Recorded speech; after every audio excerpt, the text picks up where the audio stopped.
Daily. Taste the Daily.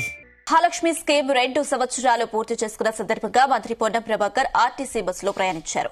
250 కోట్ల zero tickets Mahalakshmi scheme ద్వారా మహిళలు ఉపయోగించుకున్నారని పొన్నం తెలిపారు. హైదరాబాద్ నగరం కాలుష్య రహితంగా ఉండటానికి ఈవీ వెహికల్స్ అందుబాటులో తెచ్చినట్లు పొన్నం తెలిపారు. నగర విస్తరణ పెరగడంతో కొత్త రూట్స్ వేయబోతున్నట్లు తెలిపిన మంత్రి పొన్నం ప్రభాకర్ తో మా ప్రతినిధి వంశీ ఫేస్ టు ఫేస్. ప్రారంభమై 2 సంవత్సరాలు కావస్తోంది. దాంతో పాటుగా నగరంలో హైదరాబాద్ నగరంలో కొత్తగా ఈవీ బస్సులను కూడా అందుబాటులోకి తీసుకురావడం జరిగింది. ఈ సందర్భంగా మనతో పాటు మాట్లాడడానికి మంత్రి పొన్నం ప్రభాకర్ గారు మనతో పాటు ఉన్నారు. వారితో మాట్లాడించే ప్రయత్నం చేద్దాం. సార్ చెప్పండి, ఏదైతే 2 సంవత్సరాలు పూర్తి కావస్తోంది, మహాలక్ష్మి స్కీమ్ ప్రవేశపెట్టి ఎలా ఉందంటారు? ప్రజలు ఎలా వినియోగించుకున్నారు? ఇప్పటికే 251 కోట్ల జీరో టికెట్స్ మహిళలు ఉపయోగించుకున్నారు. 8,500 కోట్ల రూపాయల విలువైనటువంటి ప్రయాణాన్ని చేయగలిగినారు.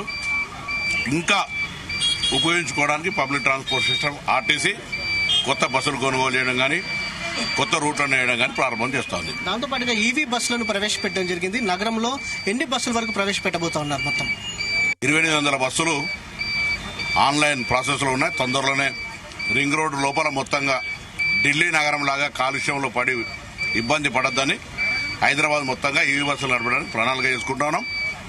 ఇప్పటికే ఆటోస్ను దాదాపు ఒక 20-30 వేల ఆటోస్ను ఈవీగా ఎల్పీజీ అండ్ సిఎన్జీగా కన్వర్ట్ చేయడం జరిగింది.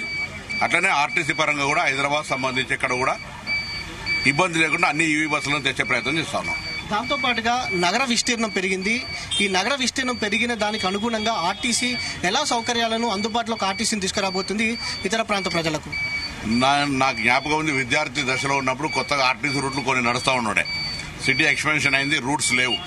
సో ఆర్టీసీ ఎండీ గారు ఇతర అందరూ కూడా డిపార్ట్మెంట్లో ఈ అంశాన్ని చాలా సీరియస్గా తీసుకొని కాలనీల వారికి తిరిగి 373 కాలనీలను ఐడెంటిఫై చేసి బస్సులను కొత్తగా వారికి పబ్లిక్ ట్రాన్స్పోర్ట్ సిస్టమ్ను ఆర్టీసీ పరిధిలోకి తెచ్చుకుంటా ఉన్నాం.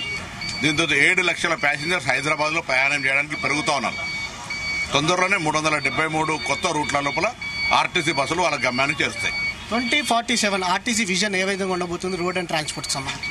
2047 70% ప్రజా రవాణా వ్యవస్థలో ఆర్టీసీ ఈవీ తోటి ఉండాలని ప్లాన్ చేసుకుంటున్నాం. ప్రతి గ్రామానికి ఆర్టీసీ బస్సు చేరాలని కోరుకుంటున్నాం. దానికి అనుగుణంగా ఇన్ఫ్రాస్ట్రక్చర్ను పెంచుకుంటూ ఛార్జింగ్ స్టేషన్లు, బస్ స్టాండ్లు, బస్ డిపోలను పెంచుకుంటూ రింగ్ రోడ్డు దగ్గర అన్ని కూడా టెర్మినల్ పాయింట్స్ ఏర్పాటు చేసుకొని ప్రతి ఊరుకు రీచ్ కావడానికి ప్రణాళికతో ముందుకు పోయే ప్రయత్నం చేస్తా ఉన్నాం. చివరిగా కొత్త టెర్మినల్స్, ఎందుకంటే హైదరాబాద్ లో ట్రాఫిక్ జామ్ పెరిగింది, కొత్త టెర్మినల్స్ ఏమైనా నగరం అవతల ఏర్పాటు చేసే అవకాశాలు ఏమైనా కనబడుతుంది? రింగ్ రోడ్డుకు అనుగుణంగా జిల్లాల నుంచి వచ్చే ఎంట్రన్స్ పాయింట్లలో అన్ని దగ్గర టెర్మినల్స్ ల్యాండ్ అడుగుతున్నాం. తొందరలోనే దాన్ని సేకరించి సంస్థ తరఫున దాన్ని డెవలప్మెంట్ చేసుకుంటాం. ఇది మొత్తం మీద మహాలక్ష్మి స్కీమ్ విజయవంతం అయ్యిందనేది కూడా మంత్రి పొన్నం ప్రభాకర్ తెలపడం జరిగింది. దాంతో పాటుగా ఆర్టీసీని మరింత ఎక్స్పాన్షన్ చేస్తాము, కొత్త టెర్మినల్స్ ని ఏర్పాటు చేయబోతున్నట్టు కూడా చెప్పడం జరిగింది. నగరంలో కాలుష్య రహితంగా ఉండడానికి ఈవీస్ ని ప్రవేశపెట్టబోతున్నట్టు తెలిపారు. Video journalist మహేంద్రతో Vamsikrishna, G news, Hyderabad.